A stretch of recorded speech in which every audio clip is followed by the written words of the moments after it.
जय माता दी। प्रेम से बोलिए सरस्वती माता की जय। या देवी सर्वभूतेषु विद्यारूपेण संस्थिता नमस्तस्यै नमस्तस्यै नमस्तस्यै नमो नमः।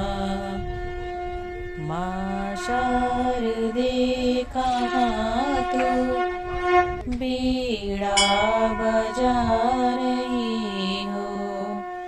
नमस्कार दोस्तों, आज मैं आपके लिए लेकर आई हूँ बसंत पंचमी यानी सरस्वती माता की कहानी। दोस्तों, धार्मिक मान्यता है कि सरस्वती देवी की पूजा से रोग, शोक, चिंताएं और मन का संचित विकार भी दूर हो जाता है। माँ की उपासना से व्यक्ति में विवेक का विकास होता है। सरस्वती की पूजा आराधना में मानव कल्याण का समग्र जीवन दर्शन निहित है। बसंत पंचमी का त्योहार माघ शुक्ल पक्ष की पंचमी को मनाया जाता है। इसे वसंत ऋतु के आगमन के उत्सव के तौर पर मनाया जाता है। विद्या और बुद्धि की देवी माँ सरस्वती के अवतरण दिवस के तौर पर बसंत पंचमी मनाई जाती है। इस अवसर पर विद्यार्थी, लेखक, कवि, गायक, वादक और साहित्य व कला जगत से जुड़े सभी लोग माँ सरस्वती का पूजन वंदन करते हैं। आइए जानते हैं माँ सरस्वती के अवतरण से जुड़ी पौराणिक कथा का महत्व और पूजा विधि। तो आइए वीडियो की शुरुआत करते हैं। वसंत ऋतु यज्ञोपवीत संस्कार, यज्ञ और सूर्य पूजन के लिए सर्वाधिक उपयुक्त काल है। गीता में भगवान श्री कृष्ण कहते हैं कि वे 6 ऋतुओं में वसंत है। वेदों में लिखा है कि वसंत ऋतु सभी पदार्थों को आनंद बांटती है। इससे जड़ पदार्थों में भी जीवन का संचार होने लगता है। जब फूलों पर बहार आ जाती है, खेतों में सरसों का सोना चमकने लगता है, जौ और गेहूं की बलियां खिलने लगती है, आमों के पेड़ों पर बौर आ जाती है और हर तरफ तितलियां मंडराने लगती है, तब बसंत पंचमी का त्योहार मनाया जाता है।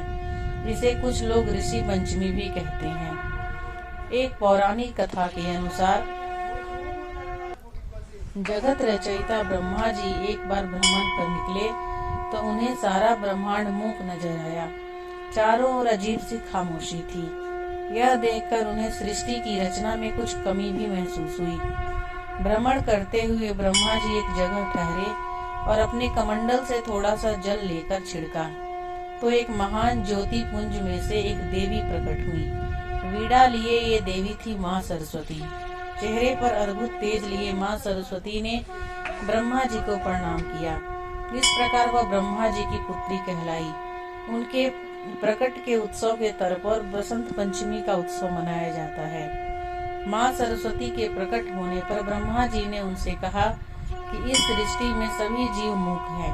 ये केवल चल रहे हैं, इनमें आपसी संवाद करने की सामर्थ्य नहीं है। इस पर देवी सरस्वती ने उनसे पूछा, प्रभु मेरे लिए क्या आज्ञा है? ब्रह्मा जी ने कहा, देवी आपको अपनी वीणा के सुरों से इस संसार को ध्वनि प्रदान करनी है ताकि ये सभी आपस में संवाद कर सकें, एक दूसरे के दुख तकलीफ को समझ सके, स्नेह दे सकें। उनकी आज्ञा का पालन करके माँ सरस्वती के समस्त जीवों को आवाज प्रदान की। समस्त संसार को ध्वनि प्रदान करने वाली माँ सरस्वती की पूजा देवता और असुर दोनों ही करते हैं। इस दिन लोग अपने अपने घरों में माता की प्रतिमा स्थापित करते हैं। कई कॉलेज, कई स्कूलों, समितियों और संस्थाओं में सरस्वती पूजन का आयोजन होता है। एक और पौराणिक कथा के अनुसार देवी सरस्वती ने जब श्री कृष्ण को देखा तो उनके रूप पर मोहित हो गई और पति के रूप में पाने की इच्छा करने लगी। भगवान श्री कृष्ण को इस बात का पता चलने पर उन्होंने कहा कि वे तो राधा के प्रति समर्पित हैं, परंतु सरस्वती को प्रसन्न करने के लिए उन्होंने वरदान दिया कि प्रत्येक विद्या की इच्छा रखने वाले माघ मास के शुक्ल पंचमी को आपकी पूजन करेगा। यह वरदान देने के बाद स्वयं श्री कृष्ण ने पहले देवी की पूजा की। सृष्टि निर्माण के लिए मूल प्रकृति के 5 रूपों में से सरस्वती एक है, जो वाणी, बुद्धि, विद्या और ज्ञान की अधिष्ठात्री देवी है। बसंत पंचमी का अवसर इस देवी को पूजन के लिए पूरे वर्ष में सबसे उपयुक्त है। क्योंकि इस काल में धरती का जो रूप धारण करती है वो सुंदरतम होता है। दोस्तों, आगे मैं सरस्वती माता की पूजन की विधि बता रही हूँ। सर्वप्रथम पूजा की चौकी पर पीला कपड़ा बिछाकर माँ सरस्वती की प्रतिमा स्थापित करें। इसके बाद देवी जी का आचमन करके स्नान कराएं। इसके बाद सफेद फूल और माला चढ़ाएं। माँ को सिंदूर चढ़ाएं और श्रृंगार की अन्य वस्तु भी अर्पित करें। माँ के चरणों में गुलाल लगाएं और उन्हें श्वेत वस्त्र पहनाएं। माँ सरस्वती की पूजा करने के बाद उन्हें पीले फल अर्पित करें। कुछ घरों में पीले मीठे चावलों के पकवान बनाकर भी उनका भोग लगाया जाता है। माँ को पीले रंग की बूंदी का भी भोग लगाया जा सकता है। इसके अलावा शाम के वक्त माँ को खीर का भोग लगाएं। माँ सरस्वती के प्रसाद को आस पड़ोस के लोगों को भी वितरित करें। भारतीय पंचांग में 6 ऋतुएं होती हैं दोस्तों। इनमें से बसंत को ऋतुओं का राजा कहा जाता है। बसंत फूलों के खिलने और नई फसल के आने का त्योहार है। ऋतु राज बसंत का बहुत महत्व है। ठंड के बाद प्रकृति की छटा देखने ही बनती है। इस मौसम में खेतों में सरसों की फसल पीले फूलों के साथ आमों के पेड़ों पर आए फूल, चारों तरफ हरियाली और गुलाब ठंड मौसम को और भी खुशनुमा बना देती है।